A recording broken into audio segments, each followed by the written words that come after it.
recognize representative Lichens, the author of the bill, and welcome her to the committee. Good morning. Thank you.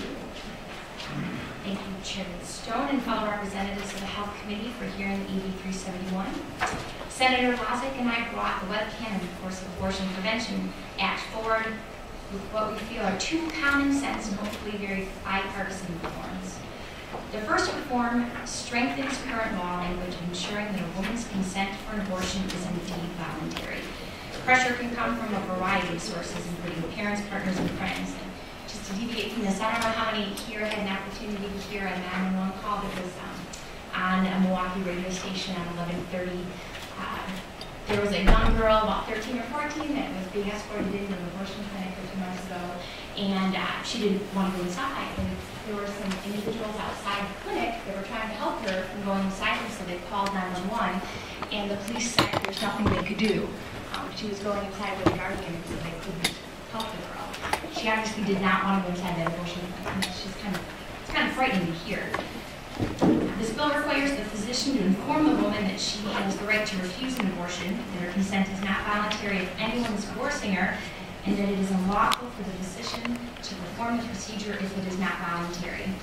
It would require that physician to ask her these questions and have her silence in the room where she's alone, so she might not be influenced by anyone else in the room. And he feels, or the physician feels, that she's being forced, that he would be, or the physician would be obligated to give her information on where she would seek assistance and even inform her that she needs to talk to someone else. Additionally, this bill requires that if a woman is to receive an abortion-inducing drug, a doctor be physically present and perform an exam.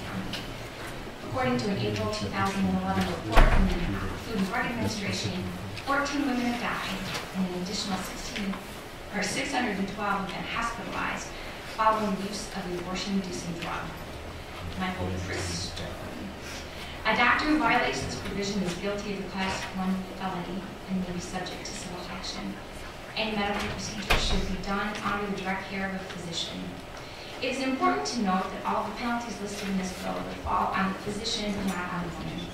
One final section of this bill repeals current language and statutes under which a pregnant woman who gets an abortion may be fined, imprisoned, or both. These are common sense reforms that protect the physician and mental health of a woman seeking an abortion.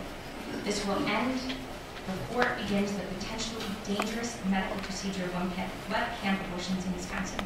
Thank you very much for your time. I'm happy to answer any questions. Thank you.